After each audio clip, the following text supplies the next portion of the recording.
আসসালামু আলাইকুম ওরহমতুল্লাহি ওয়া বারাকাতুহু। আলহামদুলিল্লাহ ওয়াহদাহু ওয়াসসালাতু ওয়াসসালামু আলা মান লা নাবিয়্যা বা'দাহু, আম্মা বা'দ।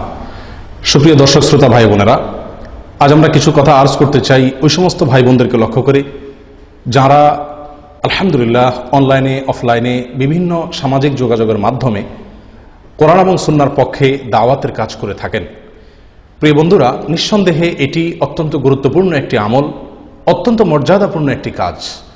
আল্লাহ সুবহানাহু ওয়া তাআলার পথে মানুষকে আহ্বান করা, কোরআন এবং সুন্নাহর পথে মানুষকে আহ্বান করা, অন্যায়ের পথ থেকে মানুষকে বিরত রাখার চেষ্টা করা, এটি নবীদের কাজ, এটি নবীদের ডিউটি। নবী এবং রসুল এবং আম্বিয়া আলাইহিমুসসালাতু ওয়াসসালামের যে দায়িত্ব এবং কর্তব্য, সেটি আল্লাহ সুবহানাহু ওয়া তাআলা আমাদেরকেও আদায় করার সুযোগ করে দিয়েছেন। এটি নিঃসন্দেহে আমাদের জন্য বিরাট বড় নেয়ামত। এবং আমরা অনেকেই আলহামদুলিল্লাহ অনলাইনে দাওয়াতের কাজ করে থাকি, অফলাইনেও দাওয়াতের কাজ করে থাকি। এটি সন্দেহাতীতভাবে ইতিবাচক এবং প্রশংসনীয় একটি কাজ। কিন্তু প্রিয় বন্ধু, আপনি যখন অনলাইনে সামাজিক যোগাযোগের মাধ্যমে দাওয়াতের কাজ করবেন, তখন আপনাকে বেশ কয়েকটি পয়েন্ট আপনাকে মাথায় রাখতে হবে। তার প্রথম যে বিষয়টি আপনাকে মাথায় রাখা উচিত সেটি হলো, এটি যেহেতু নবীদের ডিউটি এবং এটি যেহেতু মৌলিকভাবে নবীদের কাজ, অতএব আম্বিয়া আলাইহিমুসসালাতু ওয়াসসালাম তাঁরা কিভাবে দাওয়াত মানুষের সামনে পেশ করেছেন সেই পদ্ধতি আপনার মধ্যে থাকতে হবে। আপনি যদি আম্বিয়া আলাইহিমুসসালাতু ওয়াসসালামের পদ্ধতি থেকে বিচ্যুত হয়ে দাওয়াতের কাজ করেন, তাহলে মনে রাখতে হবে সেই দাওয়াতের কাজ উম্মতের সংশোধন তো তার ফলে হবেই না, বরং উম্মতের ভেতরে ফাসাদ সৃষ্টি হবে, বরং উম্মত আরো নষ্ট হবে। আপনি সেই দাওয়াতের কাজের মাধ্যমে যে সওয়াব লাভ করার কথা ছিল, সেই সওয়াব লাভ না করে উল্টো বরং আপনি তার ফলে গুনাহের ভাগীদারও হওয়ার সমূহ শঙ্কা রয়ে গেছে। প্রিয় বন্ধু, আজকাল যারা দাওয়াতের কাজ করে থাকেন, বিশেষ করে ফেসবুক সহ সামাজিক যোগাযোগের মাধ্যমসমূহে, তাদের মধ্যে, তাদের দাওয়াতের মধ্যে বেশ কিছু সমস্যা মোটা দাগে নজরে পড়ার মতো। তার ভিতরে একটা হলো, আমরা অনেকে দাওয়াতে কাজ করতে গিয়ে রূঢ়তার পথ বেছে নেই। অর্থাৎ আপনি যাকে দাওয়াত দিচ্ছেন তার প্রতি আপনার যে মন্তব্য, যে ভাষা আপনি ব্যবহার করছেন, সেটা অনেক সময় শক্ত এবং কঠোর ভাষা হয়ে যায়। প্রিয় বন্ধু, এটি দাওয়াতি কাজের জন্য অত্যন্ত ক্ষতিকর একটা দিক। প্রিয় বন্ধু, দাওয়াতি কাজে আপনি সফল হতে চাইলে, আপনি যদি সমাজের মানুষের সংশোধন চান, আপনি যদি দাওয়াতের কাজের মাধ্যমে আল্লাহর প্রিয় পাত্র হতে চান, তাহলে আপনাকে নবী সাল্লাল্লাহু আলাইহি ওয়াসাল্লামের মতো গুণের অধিকারী হতে হবে। তার সম্পর্কে আল্লাহ সুবহানাহু ওয়া তাআলা বলছেন, ফাবিমা রাহমাতিন মিনাল্লাহি লিনতা লাহুম, আপনি আল্লাহর রহমতে, আল্লাহর অনুগ্রহে আপনি কোমল হয়েছেন, বিনম্র হয়েছেন। ওয়ালাউ কুনতা ফাদদান গালিযাল কলবি লানফাদ্দু মিন হাওলিক, আপনি যদি কঠিন এবং রূঢ় হৃদয়ের অধিকারী হতেন, তাহলে মানুষ আপনার কাছ থেকে সরে যেত, কেউ পাশে থাকতো না। প্রিয় বন্ধু, অতএব নবী সাল্লাল্লাহু আলাইহি ওয়াসাল্লামের মতো কোমলতা, সহনশীলতা এবং মিষ্টি ভাষা আমাদের দাওয়াতের মধ্যে থাকা অপরিহার্য।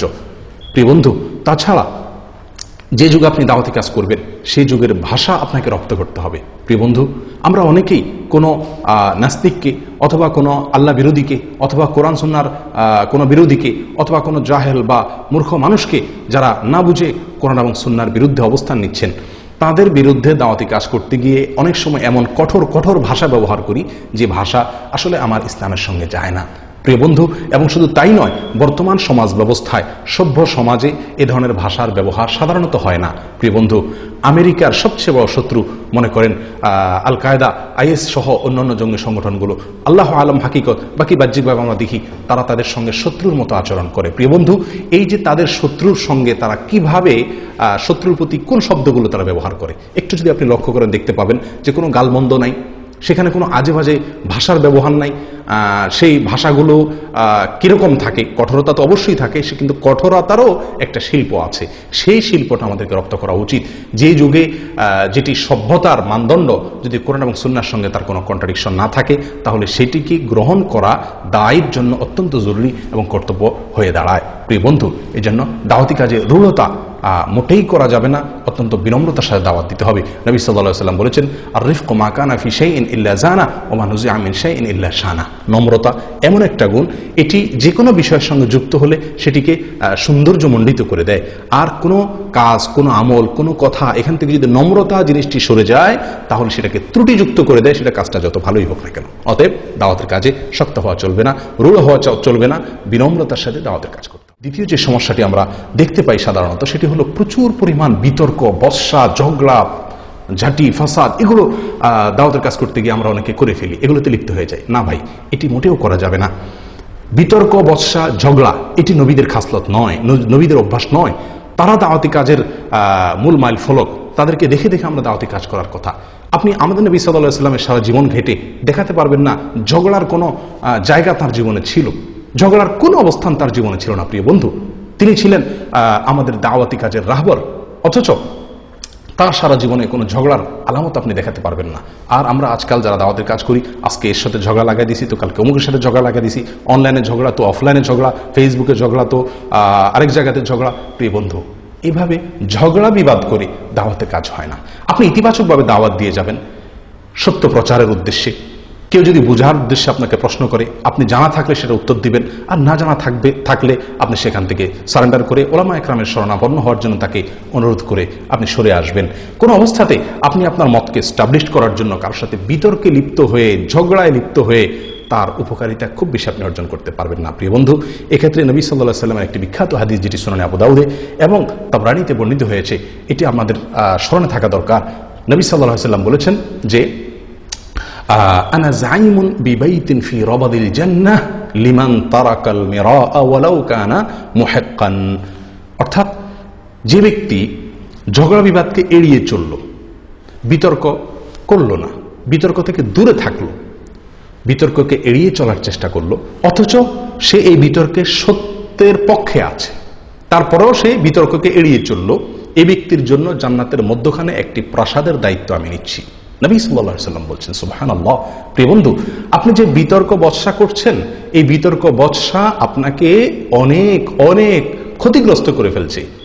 আপনি যদি বৎসা বিতর্ক এড়িয়ে চলেন, তাহলে আপনার জন্য জান্নাতের বিশাল প্রাসাদেরও ওয়াদা এবং দায়িত্ব নিচ্ছেন নবী সাল্লাল্লাহু আলাইহি ওয়াসাল্লাম স্বয়ং নিজে।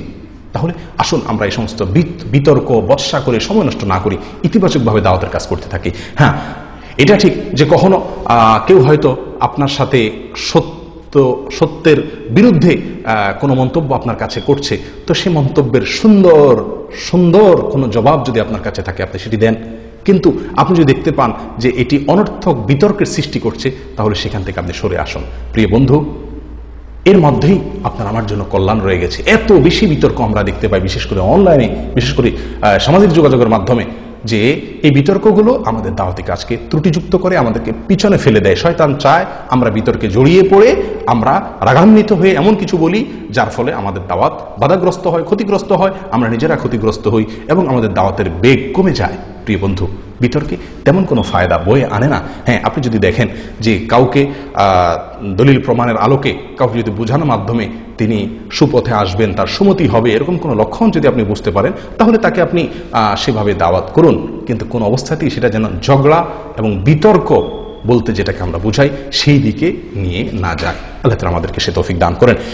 প্রিয় বন্ধু, 3 নম্বর যে সমস্যাটা দেখা যায় প্রকটভাবে সবচেয়ে বেশি পরিমাণে, সেটা হলো একে অন্যকে নিজের মতের বিরুদ্ধে হলে, অথবা তিনি নাহকি আছেন, অসত্যের পথে আছেন, ভুল পথে আছেন, আমরা তাকে নানামুখী উপাধি দিয়ে থাকি, যেটি আপত্তিকর। আল্লাহ সুবহানাহু ওয়া তাআলা কোরআনে কারীমের ভিতরে স্পষ্টভাবে সূরা হুজুরাতের ভিতরে বলেছেন, ওয়ালা তানাবাযু বিল আলকাব, তোমরা একে অন্যকে আপত্তিকর কোনো উপাধি দিয়ে উপাধিতে ভূষিত করো না। এটা নিষেধ, নিষেধ কোরআনে কারিমে রীতিমতো আল্লাহ তাআলা স্পষ্টভাবে নিষেধ করেছেন। প্রিয় বন্ধু, অতএব এটি অন্যায় কাজ, এটি হারাম কাজ যে একে অন্যকে মন্দ কোনো উপাধি দিয়ে ভূষিত করা, কাউকে দালাল বলা, আরো অনেক আজে বাজে ভাষা আমরা আজকাল ব্যবহার করতে দেখি অনেক দাওয়াতি কাজে লিপ্ত মুসলিম ভাই বোনদেরকে। প্রিয় বন্ধু, সে যেই হোক না কেন, যত মন্দ লোক হোক না কেন, তার জন্য আপনার মুখ থেকে কোনো খারাপ ভাষা যদি বের হয়, তাহলে বুঝতে হবে আপনার দাওয়াতি কাজ করার উপযুক্ততা এবং যোগ্যতা আপনার ভেতরে এখনো সৃষ্টি হয়নি, এখনো তৈরি হয়নি। প্রিয় বন্ধু, আল্লাহ সুবহানাহু ওয়া তাআলা বলছেন, ওয়ালা ইয়াসখার কওমুম মিন কওমিন, কোন জাতি যেন অন্য জাতিকে নিয়ে বিদ্রুপ না করে, ঠাট্টা না করে। আমরা দাওয়াতি কাজ করতে গিয়ে এই কাজটাও করি, ঠাট্টা বিদ্রুপ করি, এক একটা মন্তব্য করি, এক একটা আজে বাজে শব্দ কারোর জন্য এরকম বলে ফেলি। নবী সাল্লাল্লাহু আলাইহি ওয়াসাল্লাম বলেছেন, সিবাবুল মুমিনি ফুসুক, কোন ইমানদারকে গালি দেওয়া, কোন ইমানদারকে গালি দেওয়া এটা গুনাহের কাজ। প্রিয় বন্ধু, যে কোনো ইমানদার তিনি যেই হন না কেন, যতক্ষণ পর্যন্ত তার নাম ইমানদার থাকবে, ইমানের গণ্ডিতে যতক্ষণ থাকবেন, ততক্ষণ পর্যন্ত আপনি তাকে গালি দেওয়ার কোনো সুযোগ ইসলাম আপনার জন্য রাখেনি। অতএব আমি দাওয়াতের নাম দিয়া কাউকে গালিগালাজ করলাম, কাউকে আজে বাজে শব্দ করার জন্য ব্যবহার করলাম, এ খোর সে খোর, এ দালাল ওই দালাল ইত্যাদি ইত্যাদি। প্রিয় বন্ধু, যেটা গালি, যেটা একজন মানুষকে বললে কষ্ট পায়, সেই মন্তব্য করা হারাম, জায়েজ নাই। আপনি দাওয়াতের নাম দিয়ে যে কাজটি করছেন এটি হারাম কাজ করছেন। প্রিয় বন্ধু, অনেকেই দেখা যায় এ ধরনের গালমন্দ অহরহ আমরা দিয়ে থাকি। প্রিয় বন্ধু, নবী সাল্লাল্লাহু আলাইহি ওয়াসাল্লাম বলেছেন, লাইসাল মুমিনু বিল্লাআনি ওয়ালা বিত্তাআনি, মুমিন কখনো লানতকারী হবে না। তিরমিজির হাদিস এটি, আরো অন্য হাদিসে কিতাবে আসছে। মুমিন কখনো একে অন্যকে অভিশাপ করবে না, বদদুআ দিবে না, এবং মুমিন কখনো কাউকে সে গালমন্দ করবে না। শুধু মুমিনকে না, কাফিরকেও সে গালমন্দ করবে না। লাইসাল মুমিনু বিল্লাআনি ওয়ালা বিত্তাআন ওয়ালাল ফাহিশিল বদি ওয়ালাল বদি। প্রিয় বন্ধু, অশ্লীলতা, গালমন্দ, বদদুআ, আজে বাজে মন্তব্য, এটি মুমিন কাউকে করবে না, কাউকে না। অমুসলিম কেউ নয়, কোনো বেদাতি কেউ নয়, কোনো কবর পূজারী কেউ নয়, কোনো নাস্তিক কেউ নয়, অন্য কাউকে নয়। হে বন্ধু, আপনি আল্লাহর পক্ষে কথা বলছেন, কোরআন এবং সুন্নাহর পক্ষে কথা বলছেন, কিন্তু আপনি যদি আপনার পদ্ধতি হয় এই, তাহলে আপনার এই দাওয়াত ইসলামের উপকার করবে না, ইসলামের ক্ষতি করবে। আপনার নিজের কোনো উপকার বয়ে আনবে না, আপনার নিজের ক্ষতি হবে। অতএব সাবধান হতে হবে। গালমন্দ, কাউকে অভিশাপ দেওয়া, আজেবাজে মন্তব্য করা, এর মাধ্যমে কোনোদিন সফল দাওয়াত হতে পারে না। আপনি নবী সাল্লাল্লাহু আলাইহি ওয়াসাল্লামের সারা জীবনের দাওয়াতকে যদি আপনি একসাথে করেন, অ্যানালাইসিস করেন, তাহলে একটি বারের জন্য তিনি কাউকে গালি দিয়েছেন, তিনি কাউকে এমন কোনো মন্তব্য কারোর ব্যাপারে করেছেন যেটি তার কষ্টের কারণ হতে পারে, বা সমাজে সেটাকে গালি হিসাবে জানে, এরকম একটি রেকর্ডও আপনি দেখাতে পারবেন না। তাহলে আপনি কিসের বলে, কিসের ভরসা এটাকে নেক আমল বা ভালো আমল মনে করছেন? এটি আপনি একটি মন্দ কাজ করছেন। প্রিয় বন্ধু, দাওয়াত নয়। আসুন, এ সমস্ত উল্টাপাল্টা কাজ, বিশেষ করে কাউকে গালমন্দ করা, কারো সম্পর্কে আজেবাজে মন্তব্য করা, এটা আমরা ছেড়ে দেওয়ার চেষ্টা করি। প্রিয় বন্ধু, আজকাল অনেকে দেখা যায় বিভিন্ন পিকচার তৈরি করি। আমি যাকে পছন্দ করি না বা যাকে মনে করি যে সে ভুল পথে আছে, তাকে নিয়ে বিভিন্ন পিকচার তৈরি করা হয়। এই পিকচারগুলোতে বিভিন্ন পশুর মতো বা বিভিন্ন অপমানজনক অবস্থায় সেটাকে আমি অপমানজনক চিত্র দাঁড় করিয়ে সেটাকে আমি অনলাইনে এরকমভাবে ছড়িয়ে দিয়ে থাকি। প্রিয় বন্ধু, এটিও হারাম কাজ, এটিও নিষিদ্ধ কাজ। কোনো মানুষের আকৃতি বিকৃতি, কাউকে অপমান করা এভাবে শরীয়ত আপনাকে এই সুযোগ দেয়নি। প্রিয় বন্ধু, মোটেও না। কোরআন সুন্নাহর কোথাও এর অনুমতি নাই, কিন্তু আমরা এগুলা দিব্যি অহরহ এটাকে ভালো কাজ মনে করে চলছি না। সর্বশেষ যে পয়েন্টটি বলবো সেটা হলো যে আমরা অনেকেই ওলামায়ে কেরামের বিরুদ্ধে এমন কিছু মন্তব্য করে থাকি যেটি আমাদের জন্য জায়েজ নাই। প্রিয় বন্ধু, ওলামায়ে কেরামের সম্মান করা এটা মুমিনের জন্য জরুরি। যে ব্যক্তি ওলামায়ে কেরামের সম্মান করবে না, সে নবী সাল্লাল্লাহু আলাইহি ওয়াসাল্লামের উম্মত নয়। প্রিয় বন্ধু, আল্লাহ সুবহানাহু ওয়া তাআলাকে সম্মান করার অংশ হলো কোরআন বহনকারী আলিম, তাকে সম্মান করা। তাকে সম্মান না করলে আল্লাহকেও সম্মান করা হয়। প্রিয় বন্ধু, আলিম সে যে মতেরই হোক না কেন, কোনো আলিমের ব্যাপারে আজেবাজে কোনো মন্তব্য আমার কাম্য নয়।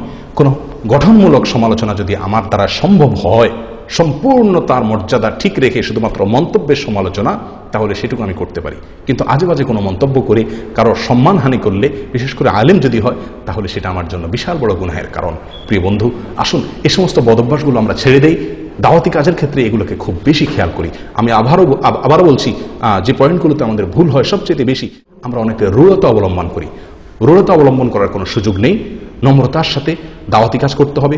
এই যুগে শিক্ষিত তথাকথিত সভ্য সমাজে বা সমাজের স্বীকৃত সমাজের মূল অংশ বা মূল স্ট্রিম যেটা, তারা আপনার বিপক্ষের লোককে কিভাবে কথা বলে, কিভাবে অ্যাটাক করে, আক্রমণেরও একটা সৌন্দর্য এবং শিল্প এই যুগে আছে। যুগের ভাষা রপ্ত করতে না পারলে আপনার জন্য দাওয়াতি কাজ করা জায়েজ নাই। প্রিয় বন্ধু, আসুন রূঢ়তা নয়, নম্রতা এবং কোমলতা, একবারে সব সময় প্রত্যেকটি দাওয়াতি কাজে আপনাকে কোমলতা এবং নম্রতা আপনার মধ্যে থাকতে হবে। ঝগড়া বিবাদ যত বেশি, বিতর্ককে যত বেশি এড়িয়ে চলা যায় ততই কল্যাণ। সোজা কথা, যদি বিতর্কের মাধ্যমে কোনো ভালো কিছু আসবে বলে মনে হয় তাহলে করা। অনেক সময় আমরা বলি যে আমি তর্ক করছি যাতে অন্যরা রক্ষা পায়। না ভাই, আপনি নিজের আমল নষ্ট করে, নিজের সময় নষ্ট করে, নিজে নবী সাল্লাল্লাহু আলাইহি সাল্লামের এই যে জান্নাতের প্রাসাদের যে পুরস্কার আছে, ঘোষণা আছে যে কেউ নিজে হকের সত্যের পক্ষে থেকেও যদি বিতর্ককে এড়ায়, ঝগড়াকে এড়ায় চলে, তাহলে তার জন্য জান্নাতের দায়িত্ব দিচ্ছেন নবী সাল্লাল্লাহু আলাইহি ওয়াসাল্লাম। এর মানে এই নয় যে কেউ অন্যায় কিছু বললে তার প্রতিবাদ করা যাবে না, তার বিরুদ্ধে কিছু বলা যাবে না। না ভাই, সেটা তো বিতর্ক, ঝগড়া নয়, এবং সেই ঝগড়া নিষিদ্ধ এবং নিন্দনীয় নয়। দুনিয়ার বিষয়ে ঝগড়া বিবাদ এটা নিন্দনীয়। দ্বীনি বিষয়ে দাওয়াতের কাজেও যেই ঝগড়া বিবাদের তেমন কোনো ফল আসে না, বরং নিছক তর্কের খাতিরে, প্রতিপক্ষ তর্কের খাতিরে কথা বলে যাচ্ছেন, সেখানে কোনো কিছু বলা, সময় ব্যয় করা, বাক্য ব্যয় করা, এটি অপচয় ছাড়া কিছু নয়। প্রিয় বন্ধু, তাহলে বিতর্ক এড়াইয়া দাওয়াতের কাজ করে। অনেকে দাওয়াতি কাজ করতে গিয়ে গালমন্দ ইত্যাদির আশ্রয় নিয়ে থাকি, একে অন্যকে আজে বাজে মন্তব্য করে থাকি, সেগুলো থেকেও আমরা ফিরে আসার চেষ্টা করি। ওলামায়ে কেরামের অসম্মান হয় বা যে কোনো মুসলিমের অসম্মান হয় এরকম কোনো পিকচার ইত্যাদি তৈরি করে সেগুলোকে আপনার অনলাইনে ছড়িয়ে দেওয়া বা সেগুলোর প্রচারে অংশগ্রহণ করা, এটা কোনোভাবেই কোনো মুমিনের জন্য কাম্য নয় এবং এটি কোনো সুস্থ দাওয়াত নয়। আল্লাহ তাআলা আমাদের সকলকে সুন্দরভাবে সুস্থভাবে দাওয়াতের কাজ করার তৌফিক দান করেন। জাযাকুমুল্লাহ ওয়া আখিরু দাওয়ানা আলহামদুলিল্লাহি রাব্বিল আলামিন।